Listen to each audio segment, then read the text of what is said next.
নমস্কার, শান্তনু হাজরা বলছি। আজ কাফেরদের কথা বলবো। যে তখন আপনাদের কি নন্দলাল সরকার বা নয়ন গোসাইয়ের কথা মনে আছে? এই নয়ন গোসাই হলো বাংলার ইতিহাসে সবচেয়ে বড় মির্জাফরের জাত।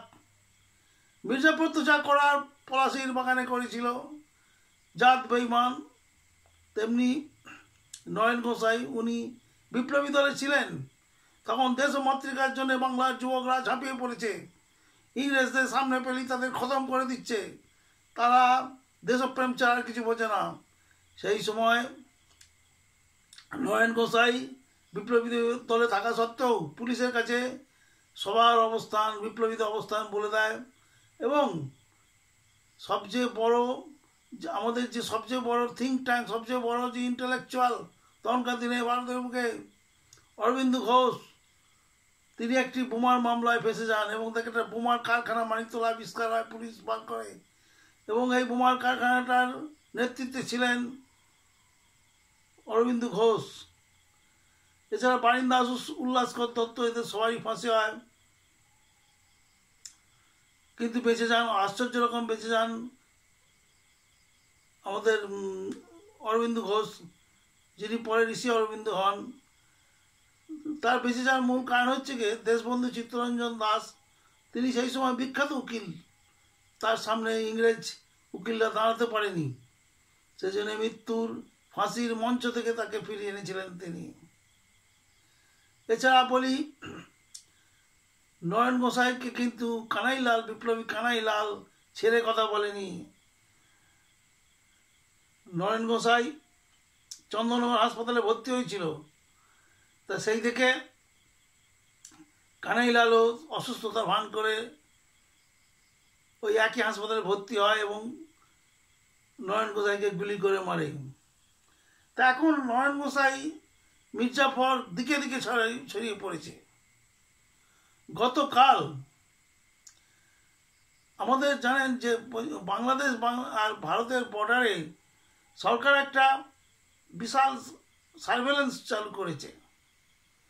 দেখা গেল যে মেঘালয় সীমান্তবর্তী এলাকায়, মাত্র মেঘালয় সীমান্ত থেকে, বাংলাদেশ সীমান্ত থেকে 400 কিলোমিটার দূরে রংডুং গাই এই বলে একটা গ্রাম আছে, রংডুং গাই।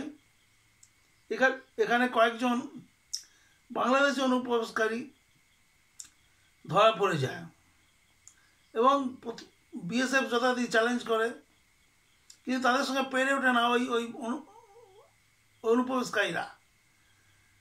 তখন তাদেরকে সার্চ করে পাওয়া গেল যে বাংলাদেশি পুলিশের ব্যাচ তাদের পকেটে ছিল, অর্থাৎ বাংলাদেশি পুলিশের লোক তারা।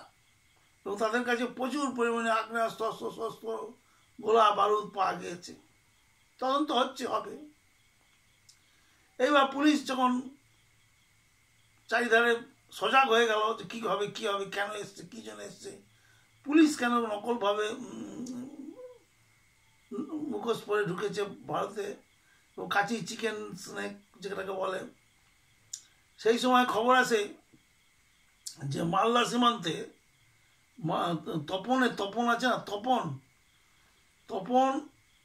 তপন থানাতে একজন সন্দেহজনক জঙ্গি হোক বা কেউ গুরুত্বপূর্ণ লোক ঢুকেছে। তপনের গুড়াইল গ্রামে, যেটা সীমান্ত থেকে বলছে মাত্র 100 কিলোমিটার সীমান্ত থেকে। এবং বিএসএফ অনুসন্ধান করে তাদের কাছে অত্যাধুনিক আশ্চর্য সমস্ত যন্ত্রপাতি আছে, তো তারা অনুসন্ধান করে থাকে তপনের গুড়াইল গ্রামে একটি মসজিদে ওই জঙ্গি ঢুকে পড়েছে। এবং স্বাভাবিকভাবেই বিএসএফ অপেক্ষা করতে থাকে। তখন ওই জঙ্গি ওখানে নামাজ পড়ছে, নামাজ অবধি অপেক্ষা করতে থাকে। নামাজ শেষে বিএসএফকে সেই জঙ্গিকে মাঝখানে রেখে এবার জিজ্ঞাসাবাদ করে। তখন নামাজে লোকাল ভারতীয়রা যারা নামাজ পড়ে রোজ যায়, তারা বিএসএফের সঙ্গে ঝগড়ায় মেতে ওঠে প্রথমে, পরে একটা সংঘর্ষের চেহারা নেয়। অর্থাৎ সমস্ত নন্দলাল বা নরেন গোসাই, মির্জাফররা এক হয়েছে। তারা চায় ভারতের সার্বভৌমত্বকে নষ্ট করতে, বাংলাদেশ কাফের বেঈমানদের হাতে ভারতকে তুলে দিতে।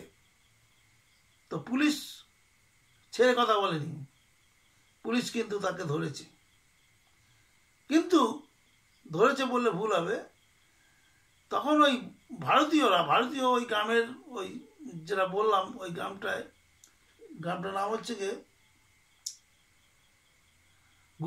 গুরাইল গ্রামের সাধারণ মানুষ গিয়ে বিএসএফকে তাড়া করেছে এবং সেই ফাঁক দিয়ে ওই সন্দেহভাজন জঙ্গি কিন্তু মসজিদ থেকে পালিয়ে একচুটে সীমান্তবর্তী দিয়ে বাংলাদেশে ঢুকে পড়েছে।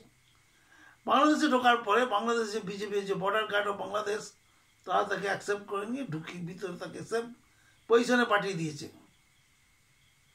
তো এই হলো আজকের নরেন গোসাই, আজকের বেঈমান, আজকের কাফেরদের কথা। আস্তে আস্তে আরও জানা যাবে, আবার কালকে কোনো কাফেরের কথা বলবো। ধন্যবাদ।